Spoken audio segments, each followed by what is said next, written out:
life is unpredictable, and emergencies can happen at any time.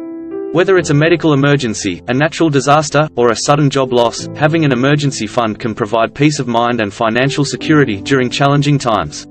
Building and managing an emergency fund is an essential part of financial planning, but many people don't know where to start.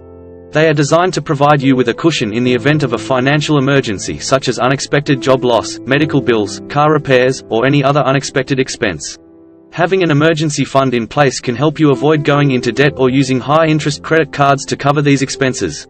It can also provide you with peace of mind knowing that you have a financial safety net to fall back on in times of crisis. In fact, it's recommended that you have at least 3 to 6 months' worth of living expenses saved up in your emergency fund. How much should be in your emergency fund? It can be challenging to determine how much should be in your emergency fund. A good rule of thumb is to have at least 3 to 6 months' worth of living expenses saved up. However, the amount that you should have in your emergency fund depends on your individual circumstances. For example, if you have dependents, own a home, or work in an industry with limited job opportunities, you may want to have a larger emergency fund.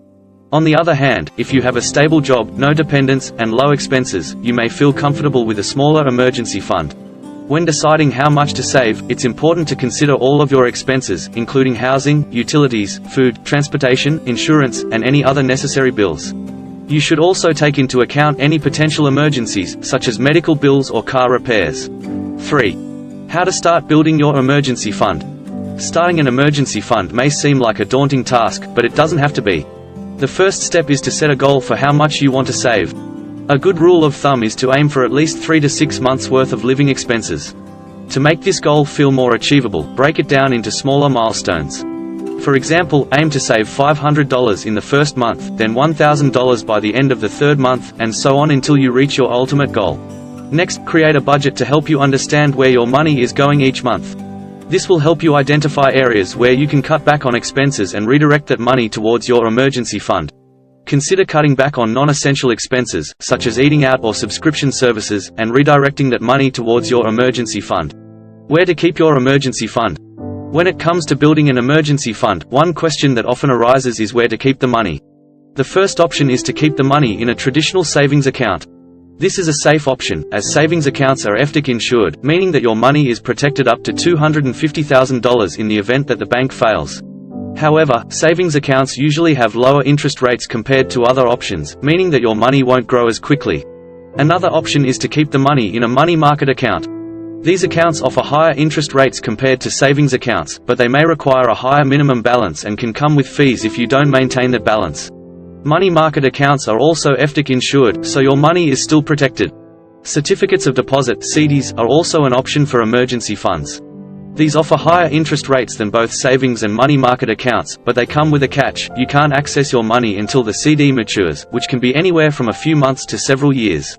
Withdrawing your money early can result in penalties, so CDs might not be the best option for those who need quick access to their emergency funds. When choosing where to keep your emergency fund, it's important to consider your own financial situation and goals. If you prioritize safety and accessibility over higher returns, a traditional savings or money market account might be best. However, if you can afford to tie up your money for a longer period of time and want higher returns, a CD might be worth considering. When to use your emergency fund. An emergency fund can be a lifesaver in times of financial hardship. However, it's important to understand when it's appropriate to use it. Your emergency fund should only be used for unexpected expenses that are essential, such as medical bills, home or car repairs, or sudden job loss. It's important to avoid using your emergency fund for non-essential expenses such as vacations, shopping sprees, or dining out. If you do need to use your emergency fund, it's important to be strategic about how you use it. Before dipping into your emergency fund, explore other options for covering the expense, such as negotiating a payment plan or finding alternate funding sources. If you do need to use your emergency fund, try to replenish it as soon as possible. This may require making adjustments to your spending and saving habits until your emergency fund is fully replenished. How to rebuild your emergency fund after use? How much did you take out of your emergency fund? Did you have to use all of it? Knowing the answers to these questions will help you determine how much you need to save to replenish your emergency fund.